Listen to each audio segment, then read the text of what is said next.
Okay, World Civ scholars. Today we get some more into the beginnings of political thought and good government thought. One of the key issues of Western civilization is the belief that we should worry about putting too much power into one place. Okay? And we consider this as sort of foundational idea of what we call Republican thought. Republic. And so we're going to get into the sort of deep sides of this. Now, this is a book by Eric Nelson, and he's a Harvard political scientist. He writes a book, The Hebrew Republic, Jewish Sources, and the Transformation of European Political Thought. And he's writing about the Renaissance, and what leads up to the American Revolution and the creating of our Constitution. And most of our textbooks for decades and even a century have just overemphasized the Enlightenment and all sorts of political thinkers discussing among themselves in the 18th century, 17th century, when in fact everyone was reading and working with and had in the background of their thought the Bible. Okay? And so he wants to go back and look, and he shows, and there's a great reliance on the Bible and a belief that the Bible supports Republican thought. The idea that the Bible supports a worry of putting too much power into one person, and it's better to distribute power and pull it out. The Bible, and part of this is the belief that the Bible supports freedom of the people, and that sort of the government should be supportive of the people. And so there should be a worry about concentrating power, and with the nature of humanity always screwing up in the Old Testament and the New, is that monarchs screw up, and basically then power is diminished. Okay, now we're going to talk more about this and see how this develops, and there's classical sources and Jewish sources, Christian sources, and it all comes together to create a very distinctive tradition in World Civ. But this book does a good job of pointing out that in the Old Testament, when you sort of put these passages together, and I've given you some passages to work with also, is you see that God is king. That, there is a monarchy, in the New Testament, Lord's Prayer, Thy kingdom come, thy will be done. God, there is no term limits on God. There is no Senate in heaven. There's no checks and balances or anything like that. No, that's a monarchy in heaven. But on earth, earthly government, even back to Moses' day, needed to be more separation of powers, things like this. We're not talking term limits yet, and we're certainly not talking voting yet, but we are talking about the creation of governing council and stuff.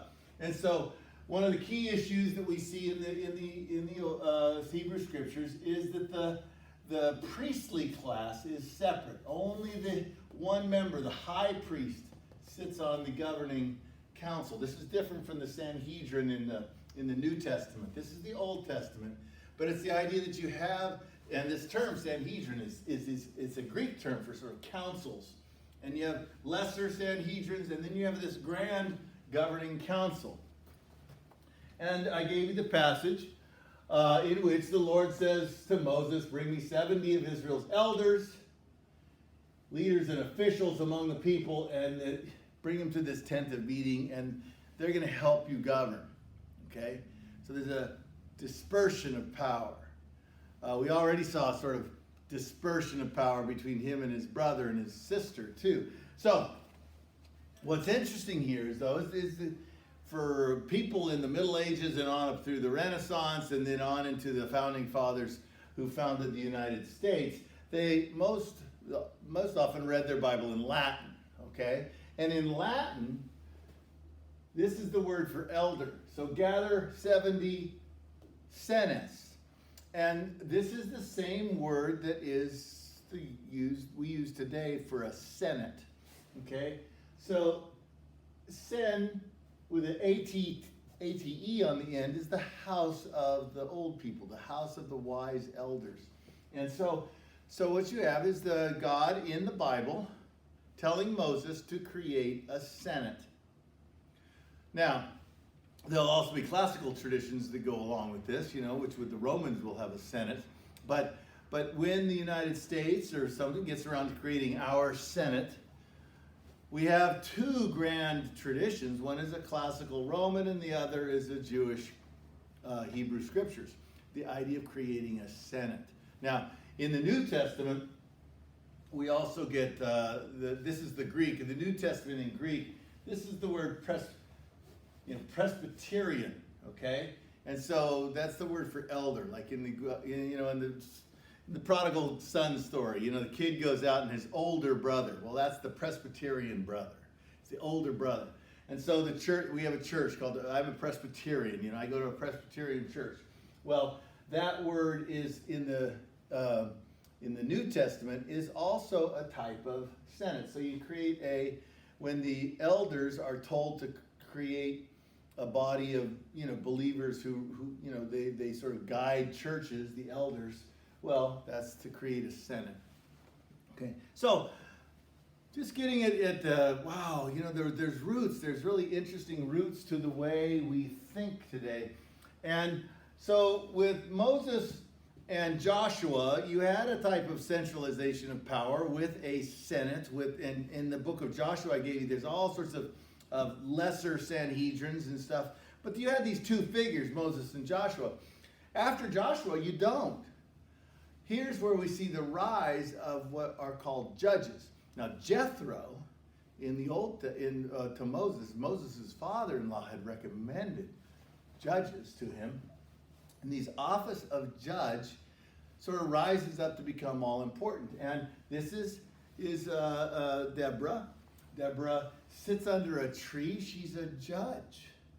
And so there's been a dispersal of power into the period of the judges. And that lasts for 400 years, 500 years. We're not sure. 450 years is what I think Paul says. But this is the story of how Barack Obama, the war chieftain, comes to Deborah, says, should I go to war? She says, yes. He says, I'm not going without you. She says, if you don't go, if I go with you, then the power is going to be for a woman. The glory is going to be for a woman. This gendered discussion, we're going to see lots of this. This is deeply into a political idea of who gets the glory and who has the power. So there's an interesting gender stuff here that we're going to talk more about later in the class. But at this point, what we see is who's running Israel? Well, apparently it's different judges within the different tribes, and they do so quite informally. Okay, hence, by the standards of freedom and oppression, society was very free when people is being run by like a woman sitting under a tree. All right.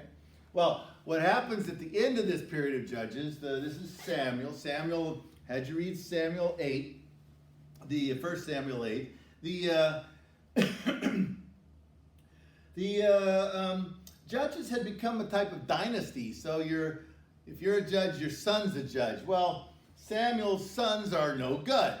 And so the elders, representing the people, come to request. The Senate comes to a judge to request the creation of a king. And Samuel says, in the name of the Lord, that's not a good idea. Here's what's going to happen with a king. You're going to lose freedom is primarily what you see there. There's going to be the draft. There's going to be going to take your daughters and make them bakers in the king's kitchens and stuff like that. And there's going to be a secret service. There's going to be, so what you see, and we'll see this in Herodotus too, is the movement from a judge to a monarchy is a big move, and it's not recommended in the Bible.